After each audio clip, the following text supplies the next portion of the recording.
Black South Africans, we are being surpassed by foreigners here in South Africa.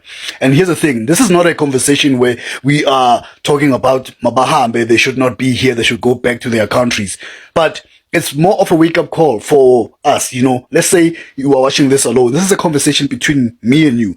We need to wake up, all right?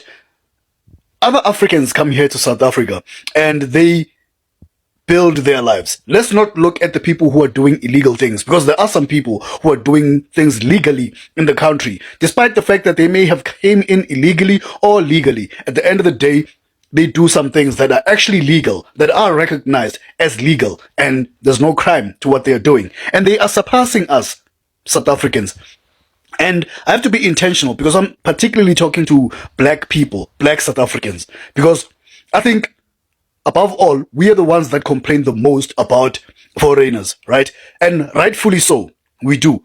But we also have to look at the other side of things. And this other side of things is where people don't want to be honest with themselves, with each other.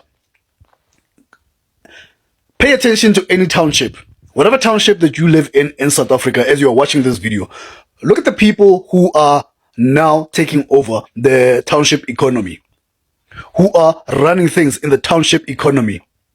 It is foreigners. And not just in the tuck shop sector, because when people think township economy, they think just tuck shops. But there is more to the township economy. There is services that are essential to township dwellers. You know, let's say workshop businesses, mechanics. Most of the mechanics, in my experience here in Gauteng, most of the mechanics who are actually growing their businesses, whether it be at a proper workshop or at what you call a bush mechanic, or in someone's yard that they are renting, or a free plot that they are renting, most of those people there are actually foreigners. This is a conversation we have to have. And my issue is, when it comes to this thing of saying, hey, Mabahambe, they should not be in the country, hey, let's get rid of foreigners, hey, we will tutula them and whatever. My issue is, yes, that gets done. After it's done, then what? Are you all of a sudden going to have the skills? Are you all of a sudden going to open the businesses that you have a problem being ran by foreigners? Are you all of a sudden going to get jobs that you think they are stealing from you? Or are you still going to hold on to the same kind of pride that many South Africans are holding on to? Because there is this thing of not wanting to do particular kinds of jobs because they are too dirty, until people are way too desperate to be too choosy. And that is a pride that we actually cannot afford. And we think that we can afford it, but that is a pride that we cannot afford at all. We are barely surviving and we want to thrive. We want prosperity. And only the day we ignore what we think other people are going to think about us, then we'll be able to do better. I'm talking to everyone here, including myself, by the way.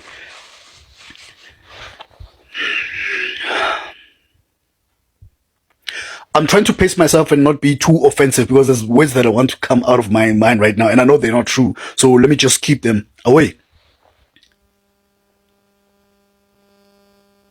The township economy is worth millions. No, I take that back. I actually did some research a few months ago. I have a video somewhere in my channel here. I will try to link it. The township economy is worth billions of rands. And because it's worth so much money, there is big businesses that are involved in the township economy. They are either in the township or they are in locations adjacent to the township, and they are specifically catering to the township economy because they have the understanding of how lucrative it is to extract from the township. And the people that are being enriched, that are benefiting the most from the township economy, are 9 times out of 10 not people that are living in the township. And those that are benefiting from the township economy, that are living in the townships, 9 times out of 10 are not even South Africans. And again, I have to repeat this. I'm going to beat on a dead horse here. This is not a conversation of saying that we have to get rid of the foreigners. This is a conversation of we have to change something within ourselves. There has to be a paradigm shift. What I admire about especially foreigners from other African countries is this resilience they have and this do-it-yourself attitude that they have. And they have that attitude out of misfortune. Someone might want to admire that solely because it's an admirable feature to have as a human being. But if you look at what has led to these people being so self-reliant and so resilient, it's because the leadership in their countries has destroyed their countries. And then after destroying their countries, they are not even taking care of them in any way financially. And therefore, everything that they need, all the basic needs, they have to work for them. People work for scraps. Children crush rocks so that their family could be fed on that day. And if they don't do it the next day, then they are not fed. That is a very unfortunate situation that has led these people to be self-reliant. But you take that attitude that is built from misfortune and put it in a country like South Africa, where it's still very fertile for being able to create wealth. You take that attitude, you take that approach into surviving, and you land in a township and you find ways to make money. By the time you find that little something to make money, you start making a lot of money. Money that many South Africans don't get to see, because the only money that they really get to see for the most part is social grants, which again, social grants for me, I part agree and part disagree with them being in place, because there's that dependency that they create. That dependency is what I have a problem with. And I know it's on purpose, but that's a conversation for another video and other videos that I have made already. That attitude that these foreigners come with here in South Africa is how they are beating us. Because we still have a hopeful people who still believe in our government, who still believe some of our politicians when they speak, who believe them 100%. And I've once seen a video somewhere on TikTok where one guy says, if you trust and believe politicians, then I can't trust you because something is wrong with you. I'm butchering it, but it is along those lines. And unfortunately, we still have that as South Africans. We cannot be trusting of politicians at all. And we cannot be hopeful that business, private sector, when the economy grows, the GDP of the country does better, that means that prosperity is going to trickle down to you like other politicians would like to make you believe. It's all bullshit. Let's not believe this shit. It's all bullshit. In my previous video, I talk about how black South Africans are being cowards, or how South Africans are being cowards, because we are allowing ourselves to be in the situations that we are in, and we are allowing our government, our leaders, to destroy this country even further. And we are expecting some people to care, particularly white people to care. They are not going to care. They have never cared until you understand that. There is a very small minority of white people that genuinely care from the core of their beings. And those white people are hated by other white people. So that is to show you that you may think that, yes, they care about unity. No, they don't. And at the end of it, outside of just looking at it being racial, amongst black people, we ourselves don't even care about each other. We don't care about our own family members, about our own family. So with these kinds of things being put into perspective, we have to find solutions and move forward.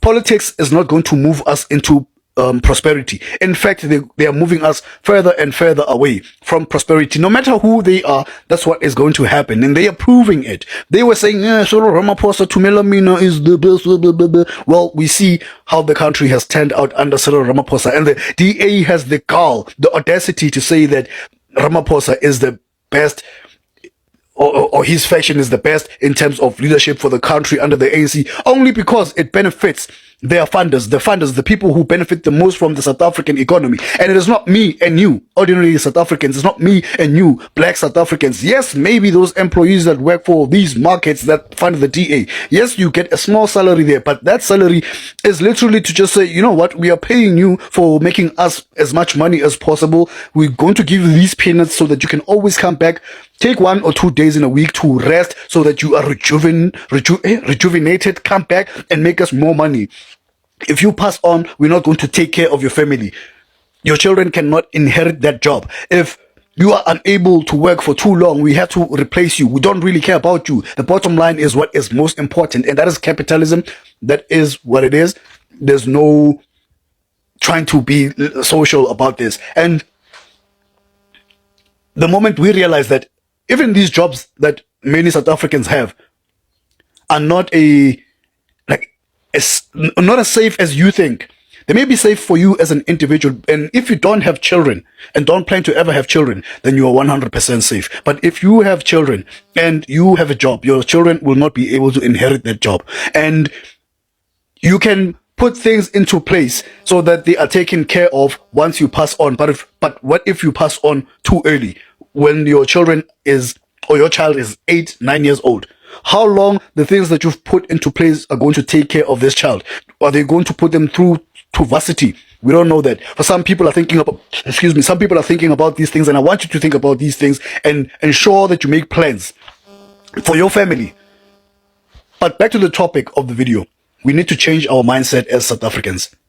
We are being surpassed right in front of us. Right now, the township that I live in, 1 minute walk away here, there's a street market, we can call it a street market, right opposite a shopping complex. There's all manner of businesses selling second-hand clothing, selling vegetables, selling second-hand and third-hand tools, selling chickens, selling eggs, selling toiletries. Some are selling second-hand appliances that look like they don't work anymore, but they somehow make them work, and people actually buy these things, and they are doing these businesses for years now. Some of them are buying trucks, some of them are buying bakkies, some of them are moving from here to better businesses, and they all start right there on the ground. And you pay attention as to how many South Africans are there. I know one, and I intentionally buy from him. He's selling vegetables and fruits. I intentionally buy from him because I'm like, this is the only South African of all these people that are here. He's the only one. I'm not here. Even me, myself, I'm not here. Yes, I do get very dirty in my job. Very, very dirty. Let me see. Okay, I managed to get my nails somewhat clean. But I have too much pride to go to that place. And the same job that I do, there's people who do it right there at that street market. There's mechanics there. There is people who do tires. There's people who service alternators and starters. I'm not doing it because I have too much pride. I want to go rent a place close by to there. But that, again, is that South African pride that is a problem that we have to eventually be honest with ourselves that we have. And this pride is doing us no good. It's doing none of us any good. Instead, what it does, we behave like academics who are not financially successful.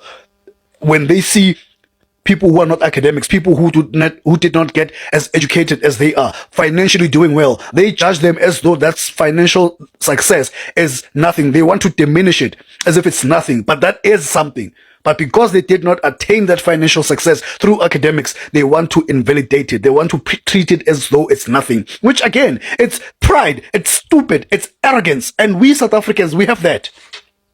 We need to change.